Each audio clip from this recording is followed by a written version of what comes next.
In the late 1970s, a quiet family home in London became the center of one of the most terrifying paranormal cases ever recorded. Objects flew through the air, voices came from nowhere, and two of the world's most famous demonologists, Ed and Lorraine Warren, were called to witness it firsthand. This is the story of the Enfield poltergeist. It started in August 1977, when Peggy Hodgson, a single mother of 4, heard loud banging coming from her daughter's room. Her daughters, Janet and Margaret, swore the furniture was moving on its own. At first, Peggy didn't believe them until she saw it herself. A heavy wooden dresser slid across the room on its own, and when she tried to push it back, it wouldn't budge. That night, the knocking grew louder. Then came the voices. Neighbors called the police, and even an officer saw a chair lift off the ground and move several feet. Soon, investigators from the Society for Psychical Research arrived, recording strange noises, cold spots, and toys flying across the room. But the focus was always the same: 11-year-old Janet. She was the one the voices came through. They sounded inhuman, deep, gravelly. She would go into trances, her eyes rolling back as a man's voice spoke through her. When asked who he was, the voice said, "My name is Bill. I used to live here, and I died in that chair."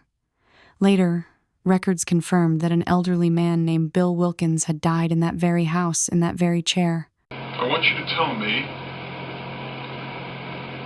whether you remember what happened to you when you died. Just before you died and just after you died.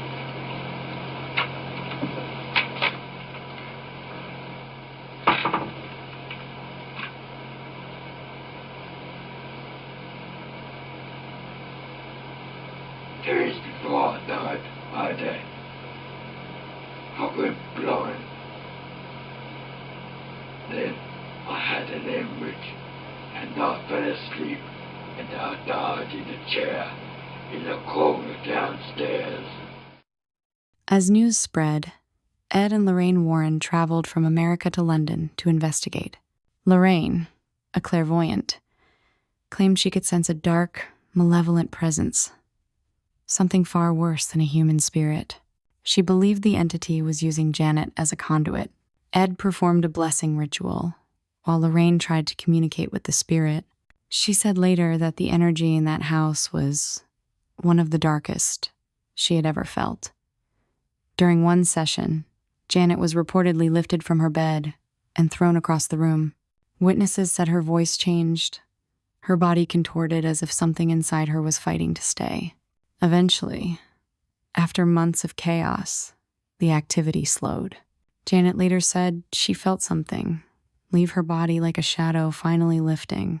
To this day, skeptics say it was a hoax, just clever tricks by frightened kids.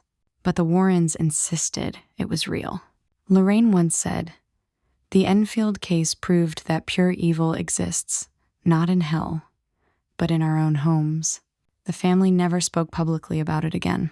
But those who were there say the house never went quiet. So what really happened inside that small house on Green Street? Was it the ghost of a man named Bill? Or something far darker, pretending to be him? One thing's for sure, the Warrens weren't the only ones who left that house believing in demons. Would you have stayed the night? Please like and subscribe for more content. Thank you for watching.